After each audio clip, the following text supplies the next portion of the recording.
चवणी आहे वसे त थर न त बर जो बर। केतरनि सालनि जे ॾुकार खां पोइ हिन साल बादल बरसी पिया। जॾहिं हिन वसण जा वेस कया तॾहिं सालनि खां पलर जे पाणीअ जे प्यासिन में जेका ख़ुशी थी, उन ख़ुशीअ जा मंज़र ॾिसी माण्हुनि जे मुंहं ते मुर्कूं मोटी आयूं आहिनि।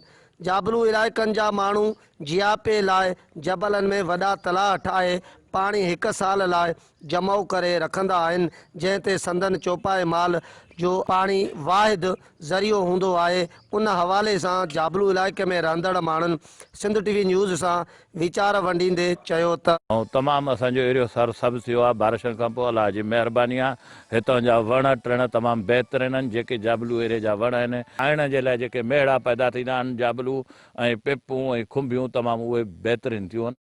साल पूरो इहो पाणी हलंदो, माल पीअंदो, लटा कपिड़ा धोअण जे लाइ इहो कमु ॾींदो ज़बरदस्त। माशाअल्लाह असां ॾाढा ख़ुशि थी वियूं।